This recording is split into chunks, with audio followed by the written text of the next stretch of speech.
തെരഞ്ഞെടുപ്പ് സമയത്ത് കേരളത്തിൽ മുഴച്ചു കേട്ടൊരു വാക്കായിരുന്നു ഡീൽ എന്നുള്ളത്.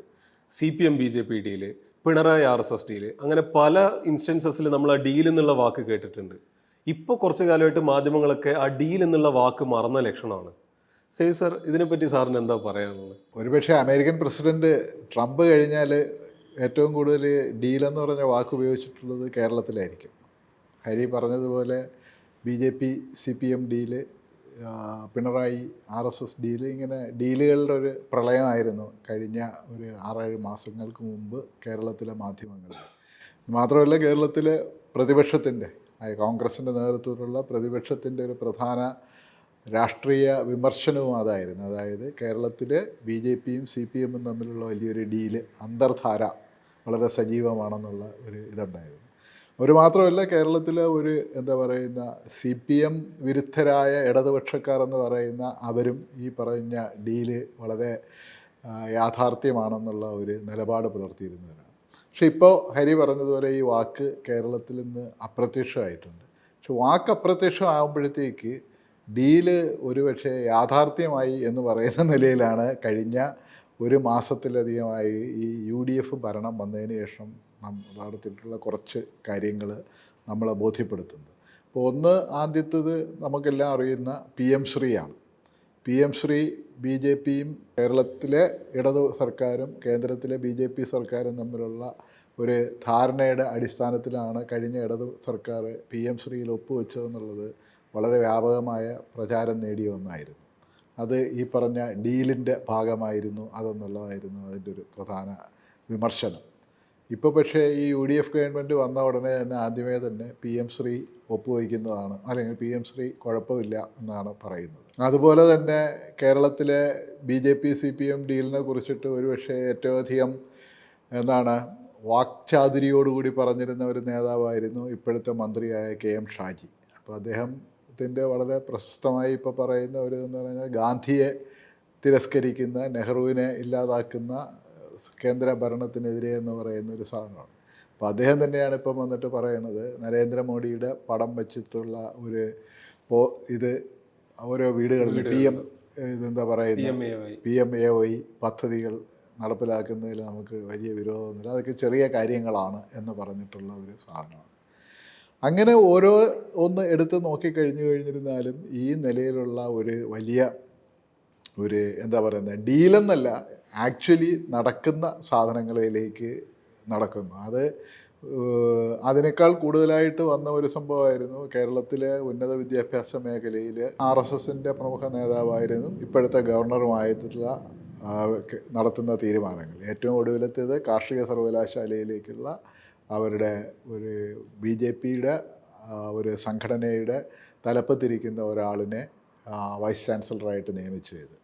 അപ്പോൾ നേരത്തെ തന്നെ RSSൻ്റെ ഒരു ശതാബ്ദി ആഘോഷത്തോടനുബന്ധിച്ചിട്ടുള്ളൊരു പരിപാടിയിൽ കേരളത്തിൽ നിന്നുള്ള യൂണിവേഴ്സിറ്റികളിൽ നിന്നുള്ള വൈസ് ചാൻസലർമാർ പങ്കെടുക്കുന്ന ഒരു സംഭവം ഉണ്ടായിരുന്നു.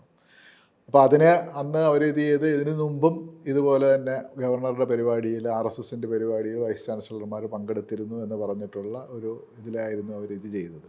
പക്ഷേ ഈ പറയുന്ന ഒരു സംഭവങ്ങൾക്കൊന്നും തന്നെ ഒരു തരത്തിലുള്ള ഒരു ഒരു കൗണ്ടർ സർക്കാരിൻ്റെ ഭാഗത്ത് നിന്ന് ഒരു കൗണ്ടറോ അല്ലെങ്കിൽ ഒരു പ്രതിഷേധമോ ഉണ്ടാവുന്നില്ല എന്നുള്ളതാണ് ഈ പറയുന്ന ഒരു ഡീലിനപ്പുറത്തേക്ക് ഇതൊരു എന്താ പറയുന്നത് യാഥാർത്ഥ്യമാവുന്നു എന്നുള്ള നിലയിലേക്ക് വന്നു. മറ്റേ ഡീലെന്ന് പറഞ്ഞു നിൽക്കുന്ന ഒരു സാധനമായിരുന്നു, ആ നിലയിലായിരുന്നു. ഇത് ഡീലല്ല, ഇത് സംഭവിച്ചുകൊണ്ടിരിക്കുന്ന ഒരു സാധനമായിരുന്നു. അതിൻ്റെ ഏറ്റവും ഒടുവിലത്തെ ഒരു സംഭവമാണ് ഈ രാജീവ് ഗാന്ധി സെൻറ്ററിൽ കഴിഞ്ഞ ദിവസം RSSൻ്റെ പഠന ശിബിരം നടത്തിയെന്ന് പറയുന്നത്. അപ്പോൾ അതിനെക്കുറിച്ചിട്ട് ഇപ്പം KPCC എന്തോ അന്വേഷിക്കാനായിട്ട് ഉത്തരവിട്ടിട്ടുണ്ട്. അപ്പോൾ ആ രാജീവ് ഗാന്ധി സെൻറ്റർ നടത്തുന്നവരുടെ ഇതനുസരിച്ചിട്ട് അവർ പലർക്കും അത് വാടകയ്ക്ക് കൊടുക്കുന്നുണ്ട്. അങ്ങനെ പറ്റിയ ഒരു സംഭവമായിരിക്കും, അതുകൊണ്ടുള്ള ആയിരിക്കും എന്നുള്ളതാണ് പറയുന്നത്. പക്ഷേ എന്നാൽ തന്നെയും അതായത് കഴിഞ്ഞ ഒരു മാസത്തിനുള്ളിൽ അല്ലെങ്കിൽ UDF ഭരണം വന്നതിന് ശേഷം BJP വളരെ അറിഞ്ഞോ അറിയാതെയോ പ്രത്യക്ഷമായോ പരോക്ഷമായോ BJP അല്ലെങ്കിൽ RSSൻ്റെ ഒരു അജണ്ട വളരെ കൃത്യമായിട്ട് കേരളത്തിൻ്റെ ഒരു സോഷ്യൽ ഫാബ്രിക്കിലേക്ക് വരുന്നു എന്ന് പറയുന്ന ഒരു സംഭവം നമ്മൾ വളരെ വ്യക്തമായി കാണുന്നുണ്ട്. ഇതിനെക്കുറിച്ചിട്ട് പക്ഷേ കേരളത്തിലെ മാധ്യമങ്ങളിലും അല്ലെങ്കിൽ കേരളത്തിൽ നേരത്തെ BJPയുടെ കടന്നുകയറ്റത്തെക്കുറിച്ചിട്ട് വളരെയധികം ആകുലതകൾ പ്രകടിപ്പിച്ചിരുന്ന പലരും വളരെയധികം നിശബ്ദരാണ്. അങ്ങനെ ഒരു കാര്യം അതിനെക്കുറിച്ചിട്ട് ഒരാൾക്കും ഇന്നും ഒരു ഉത്കണ്ഠയില്ല. അപ്പോൾ അതാണ് ഈ ഡീല് എന്ന് പറയുന്നതിനെ കേരളത്തിൽ നിന്ന് പെട്ടെന്ന് അപ്രത്യക്ഷമായി എന്ന് പറയുന്നതിനുള്ള കാരണം ഇതായിരുന്നില്ല നേരത്തെ ഉണ്ടായിരുന്ന സ്ഥിതി. നേരത്തെ ഉണ്ടായിരുന്ന ഒരു പോലീസ് ഉദ്യോഗസ്ഥന് RSSൻ്റെ നേതാക്കളെ കണ്ടു എന്നെല്ലാം പറയുന്നതെല്ലാം തന്നെയും വളരെ വ്യക്തമായിട്ടുള്ള പിണറായി വിജയനും CPM-ഉം BJP-യുമായി നടത്തുന്ന കൂട്ടുകച്ചവടത്തിൻ്റെ വളരെ വ്യക്തമായിട്ടുള്ള ഉദാഹരണങ്ങളായിട്ടായിരുന്നു അന്ന് പറഞ്ഞുകൊണ്ടിരുന്നത്. പക്ഷേ ഇപ്പോൾ ഇതെല്ലാം നടന്നിട്ടും അങ്ങനെ ഒരു കൂട്ടുകച്ചവടത്തിൻ്റെയോ അല്ലെങ്കിൽ അങ്ങനെ ഇവർ തമ്മിലുള്ള താല്പര്യങ്ങൾ ഒരേ ബിന്ദുവിൽ സംഗമിക്കുന്നതിൻ്റെയോ കുറിച്ചിട്ട് ആർക്കും യാതൊരു ഉത്കണ്ഠയുമില്ല. അങ്ങനെയുള്ള യാതൊരു പറച്ചിലുകളും ഇവിടെ നടക്കുന്നില്ല എന്നുള്ളതാണ് ഒരു കാര്യം. ഇത് വേറൊരു വളരെ ഇതായിട്ടുള്ള ഒരു കാര്യവും കൂടെ നമുക്ക് പറഞ്ഞുകൊണ്ട് ഇത് അവസാനിപ്പിക്കുക. അതായത് പ്രമുഖ പത്രപ്രവർത്തകനായ R. രാജഗോപാൽ അനുഭവിക്കുന്ന ഒരു വലിയ ദുരിതാവസ്ഥയെക്കുറിച്ചിട്ട് അദ്ദേഹത്തിൻ്റെ തന്നെ കുറിപ്പ് കഴിഞ്ഞ 2 ദിവസത്തിന് വന്നു. നമുക്കെല്ലാവർക്കും അറിയാം, ദ ടെലിഗ്രാഫ് എന്ന് പറഞ്ഞ പത്രത്തിൻ്റെ എഡിറ്ററായിരുന്നു രാജഗോപാൽ.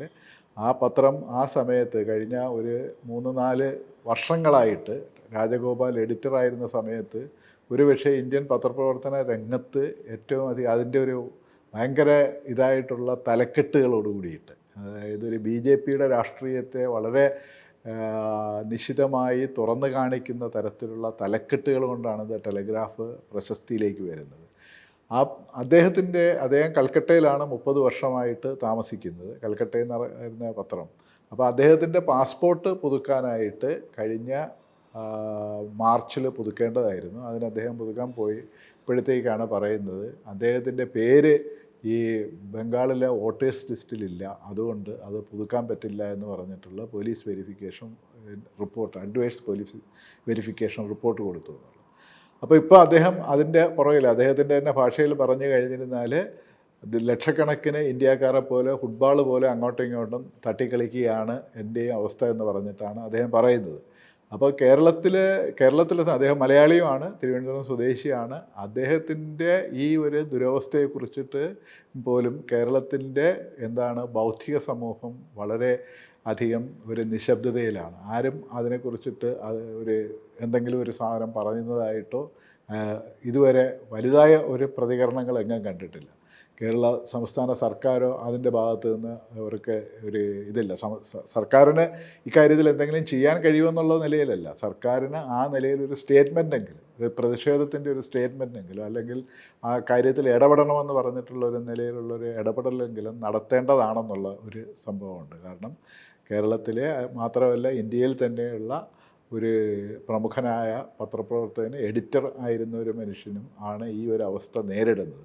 ഇത് ഭരണഘടനാപരമായിട്ടുള്ള എല്ലാ തത്വങ്ങളുടെയും ലംഘനമാണ്. കാരണം പാസ്പോർട്ട് എടുക്കുന്നതിന് ഒരു സ്ഥലത്തും പറയുന്നില്ല ഒരു എസെൻഷ്യൽ ഡോക്യുമെൻ്റ് ആണ് നിങ്ങളുടെ വോട്ടർ പട്ടികയിൽ നിങ്ങളുടെ പേരുണ്ടോ ഇല്ലയോ എന്നുള്ളത് ഒരിക്കൽ പോലും ഒരു ക്രൈറ്റീരിയ അല്ല. അപ്പം ഇത് നടക്കുന്നതെന്ന് പറഞ്ഞു കഴിഞ്ഞാൽ വേറൊരു സാഹചര്യം, നിങ്ങളുടെ പാസ്പോർട്ട് നിങ്ങളുടെ സിറ്റിസൺഷിപ്പിന് തെളിവല്ല, നിങ്ങളുടെ ആധാർ കാർഡ് നിങ്ങളുടെ സിറ്റിസൺഷിപ്പിന് തെളിവല്ല.